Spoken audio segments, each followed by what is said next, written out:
Greetings, everyone. It is I, the mighty Haysoos. I am back with One Piece, chapter 95, or 1095, I should say, not 95. Better off dead in this world. Reader request of the cover chapter page today is Buggy chasing after a squirrel, the monkey that stole his trademark nose. And we see Buggy scrambling around on the tree trunk, chasing after a monkey that has stole his red nose. It looks like he doesn't have a nose underneath. That is quite scary to think about. Alright, we start the chapter off where we left off. The Elder has been stabbed by Bonnie. Saint Saturn has disembarked. All units but Vice and Rear Admirals maintain distance from the island center. Avert your eyes from his holy form. What? When did he come ashore and how? We see a bunch of Marines running away from the area. I've only seen them in portraits. What are those flashes of lightning? The admirals themselves will act for a single celestial dragon. And these are the pinnacle of those gods. They're all shivering and afraid. You mean one of them came all the way from here from... You mean one of them came all the way from here from Mary Joie? We just see Saint Saturn just looking unamused as Bonnie is still in the stabbing position. Bonnie, what have you done? Saint Saturn, she's stabbed the Elder. That man stands atop the very world itself. Ready your weapons. Bonnie! And then there was a flash in the Elder's eyes. Pipe down, you insects. If I were afraid of her sword, I would have avoided it. And he just grabs Bonnie.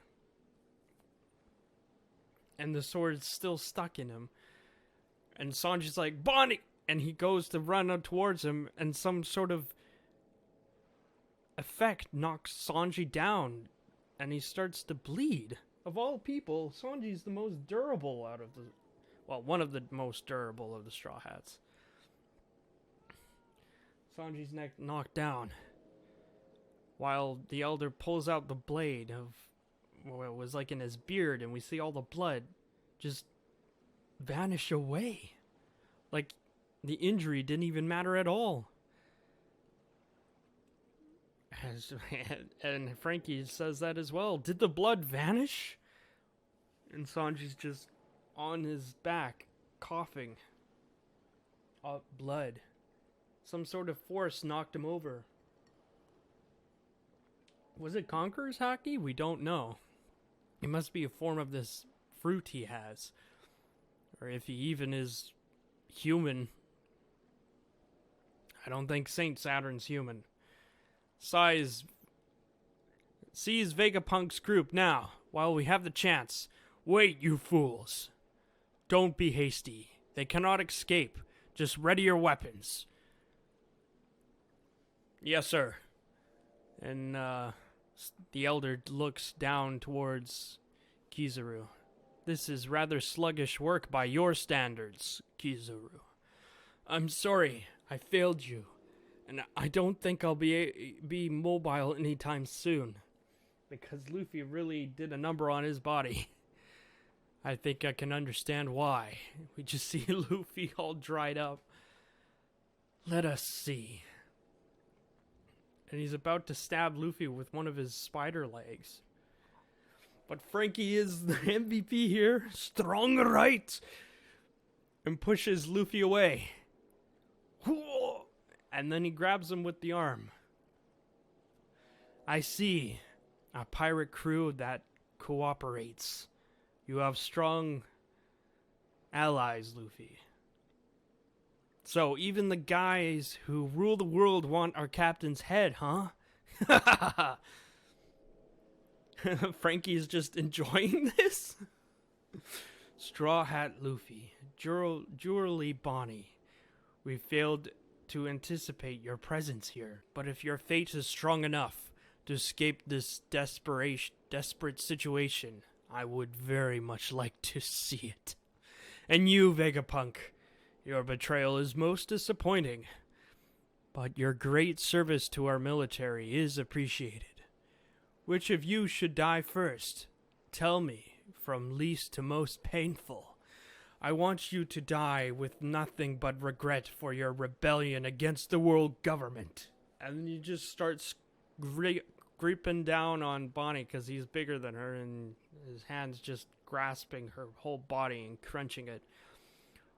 Why is it that human beings feel the need to do what they are expectantly forbidden from doing? Explicitly forbidden, as he's just crushing Bonnie with his hand. No, stop! Poor Bonnie is just... Anyone else? Can anyone else move? No. Frankie and the other guy, Frankie, Sanji, and Vegapunk, they can't move. No, I can't. It seems like I'm being held down. If this is not science, then it must be devil fruit powers. Oh no. Bonnie! You killed my father, Saturn. Bonnie says towards Saturn, obviously. Kuma? You mean? He was born into a slave caste, the descendant of a clan that once committed a grave crime against the world. The last survivor of the extinct Buccaneer people. We get a flashback time. Bonnie, ever since I was a boy, I wanted to be a hero who could save the imprisoned and suffering. Just like Nika, the warrior of liberation. And Bonnie's being held up in the air while all the Marines are ready to execute her. Nika, that's right, he's my idol. He appears from the blue with laughter and this rhythm. Doom dut dada, doom dut dada.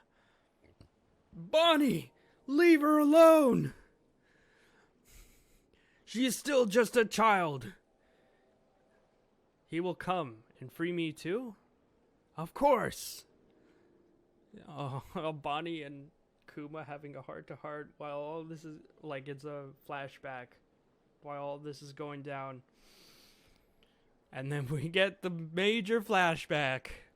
47 years ago, South Blue, Sorbet Kingdom. Wah! It's a big, healthy boy. Congratulations.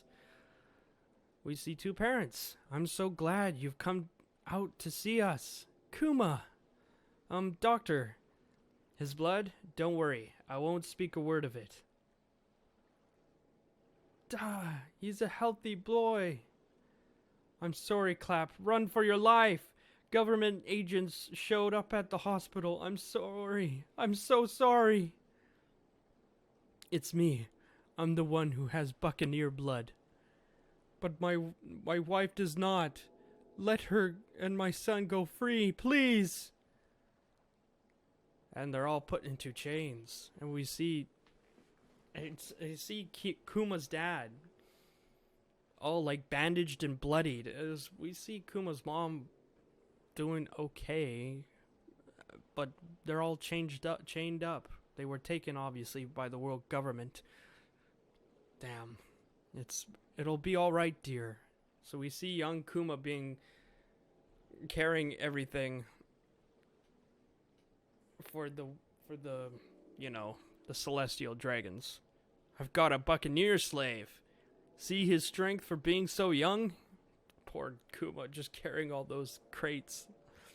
Why don't you move faster? That hurts. I'm sorry. Just whipping the poor bugger. Stop bawling or I'll kill you. And then we see a panel where Kuma's dad found Kuma again. Hi there, Kuma. How are you doing? They're all broken and bloodied. Hi, Dad. My master is so kind and gentle. I'm very lucky. Your mother's dead, son. She's in heaven now. But I think she's better off that way. They just start crying. That's so sad. Listen, Kuma, you are strong and you can survive this. Why? I'd rather be dead too. The warrior of liberation will come. He'll show up and save you. Who? And he starts talking about the sun god Nika. He's a legendary warrior whose story is told throughout our buccaneer heritage. One day he'll show up and take you out under the sun to the freedom of the sea. And the rhythm brings laughter to the people. Doom dot dada, doom doom dot dada, doom. And then there's a gunshot. Boom! Splat. His blood sprays across Kuma's face and his dad just falls down. Dead. And we see the culprit, none other than a celestial dragon. And he's just upset because he was being loud. Pipe down! And he just killed the guy because he was talking. Fucking slavers. And then we jump ahead a bit. 38 years ago, West Blue.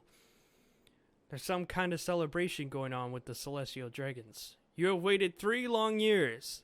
So now it is time again for a great sport. The native hunting competition. Our arena this time shall be the unaffiliated land of God Valley. Nani? Rah! We see God Valley for once. This place, which has the audacity to name itself God, the Valley of God, possesses ample natural resources. We will hold our customary manhunt here and claim this land from this land for the world government. And we just see the king. How dare you intend to kill my people for a game? It's insanity. This is our land, your majesty. And he just gets sliced. Execution style. Eek, your majesty. And then we see Holy Knight Sir Saint Figarland Garling. And he has a striking resemblance to a certain red hair. Other than the crescent moon hair. Oh ho ho ho, not so fast, Saint Garling. No head starts. He's already struck down the king of the natives. Heavy favorite Saint Garling will start with negative 10,000 points. The handicap will make for better competition. He doesn't care. In addition to the rabid natives, we have a selection of problem slaves and criminals to hunt. They've caught the escaped child, sir. The buccaneer boy. Damn you! Damn you for running away. They're going to hold all 10 of us responsible for you. If you escape, they'll kill every last one of us. They caught Kuma. Yeehaw! Hey, hold it right there. You must be the grand prize, the buccaneer. Ah, no wonder you're so big. You've got giant's blood, I hear. We see Slave Guinea and Slave Emporio Ivankov. My bro's pretty big too, huh? Only my face. Hey, shut up. Look at all those gloomy, miserable faces. Well, I choose life. What about you? And that's the end of the chapter. And there's a break next week, which is great, because I'm going to TwitchCon. If you're going to TwitchCon, see you there. But yeah, so we get a new character called Slave Guinea,